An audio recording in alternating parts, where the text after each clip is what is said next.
I also want to urge consideration of the nomination of Gayle Smith to serve as the Administrator of the United States Agency for International Development, also known as USAID.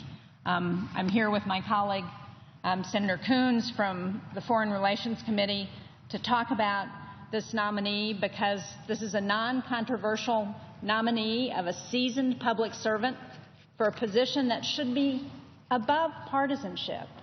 So it's really disappointing that, again, there's only one person in this body who's holding this up. And this comes at a particularly difficult time because we're witnessing a humanitarian crisis in Syria and across the Middle East.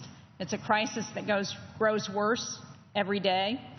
Our European allies are struggling to cope with a massive refugee and migration crisis without precedent since World War II.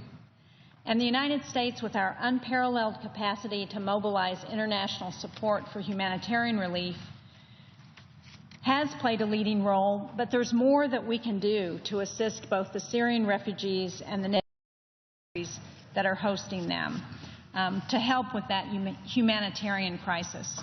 But our ability to respond effectively to these challenges is hampered by the inability of the Senate to vote on Gayle Smith's nomination to lead USAID.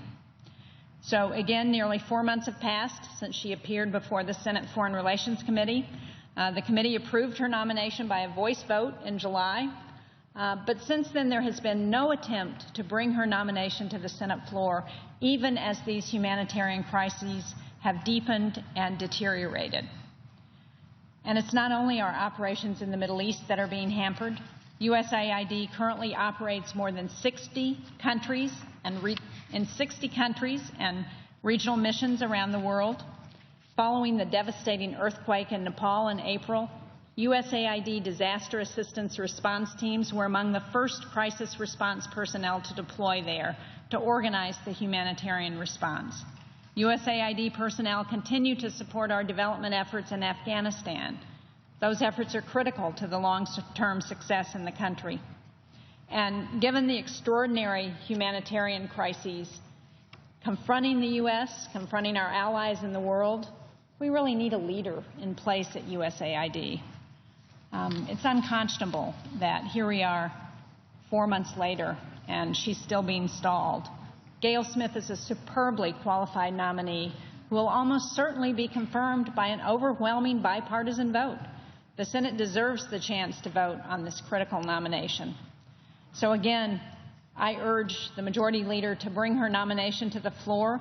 We discussed it again today in the Foreign Relations Committee, and I know my colleague from Delaware can speak also to what we heard in the Foreign Relations Committee. So I would yield to my colleague from Delaware to discuss what we've heard in the Foreign Relations Committee about Gayle Smith and the need to put her in this place as leader of USAID.